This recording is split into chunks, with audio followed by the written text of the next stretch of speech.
ఏదైతే గండికోట రహస్యం అన్నటువంటిది మాత్రం వీడేటట్టు కనిపించటం లేదు. ఏ గండికోటలో అయితే ఒక బాలిక మరణం సంభవించిందో అమ్మాయికి సంబంధించి ఫస్ట్ వచ్చినటువంటి మాట ఒకటైంది, తర్వాత వచ్చినటువంటి మాట మరొకటైంది. ఏదైతే మొట్టమొదట ఆ అమ్మాయి బ్రదర్ లోకేష్ని టార్గెట్ చేశారు, అతనే దీనికి కారణం అన్నారు. అయితే ఆ తర్వాత సీన్ మారింది.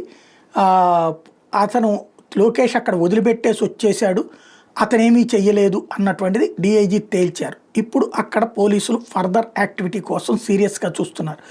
కాకపోతే ఇక్కడ సమస్యల్లా ఏంటంటే ఏం చెయ్యాలి అన్నదే తేలలేకపోతున్నటువంటి పరిస్థితి.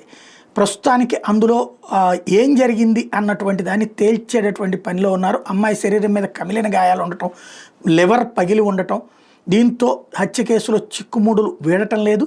ఏదైతే జమలమడుగు మండలం గండికోటలో జరిగే హత్యకు గురైనటువంటి ఈ ఉదంతంలో ఇంటర్ విద్యార్థిని కేసును ఛేదించడానికైతే ఎస్పీ గారు స్వయంగా అక్కడే ఉండి ఫాలో అప్ చేస్తూ ఉన్నారు. ఏదైతే మళ్ళీ ప్రత్యేక బృందాన్ని పిలిపించి మరి చెక్ చేయించడం, డాగ్ స్క్వాడు పోస్ట్ మార్టానికి సంబంధించినటువంటి సీరియస్నెస్ చేస్తున్నారు. 60 మందికి పైగా అనుమానితులు ప్రశ్నించారు. ఫస్ట్ ఒక రకం అన్నారు, ఆ తర్వాత వాళ్ళ కుటుంబ సభ్యులే పరువు హత్య అని అనుమానించారు. అయితే ఇక్కడ లోకేష్ని ఏదైతే అదుపులో తీసుకుని పోలీసులు మరోసారి అతని ద్వారా వివరాలు రాబట్టేందుకు ప్రయత్నిస్తున్నారు. హత్యలో అతని ప్రమేయం లేకపోతే అతను అల్లరి గ్యాంగ్ ఏమైనా ఘాతుకానికి పాల్పడిందనే కోణంలో ఆరాధిస్తున్నారు. పరువు కోసం అమ్మాయి కుటుంబ సభ్యులు ఏమైనా హత్య చేశారనేటటువంటి కోణంలో కూడా వాళ్ళ కుటుంబ సభ్యులను కూడా ప్రశ్నిస్తూ ఉన్నారు. ఏదైతే గండికోటకి 14వ తారీఖున జరిగినటువంటి ఇన్సిడెంట్కి సంబంధించి ప్రైవేట్ గదులు అద్దెకిచ్చేటటువంటి యజమానుల్ని కూడా ప్రశ్నిస్తున్నారు. అక్కడ ఉన్నటువంటి సీసీ క్యామ్స్ ఇంకేమన్నా ఉన్నాయా అన్నటువంటిది కూడా చూస్తున్నటువంటి పరిస్థితి.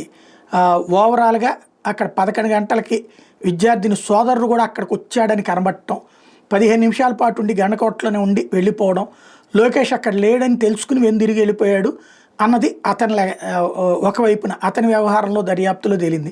గండికోటలో 12 గంటల వరకు బతికే ఉన్నది అమ్మాయి అన్నటువంటి కూడా తేలింది. అంటే లోకేష్ అమ్మాయి వాళ్ళ బ్రదర్ ఆ టైంకి వెళ్ళిపోయాడు. కాబట్టి ఇప్పుడు అసలైనటువంటి సమస్య అరికాళ్ళు కమిలిపోయి ఉండడం, కాలేయం పగిలిపోయిందని రిపోర్ట్లు తేలడం, నిందితులు పిడిగుద్దులు గురిపించి రాళ్ళు కర్రలతో దాడి చేసి ఉంటారని పోలీసులు భావిస్తున్నటువంటి వేళ ఏం చేయాలన్నటువంటిది చూస్తున్నారు.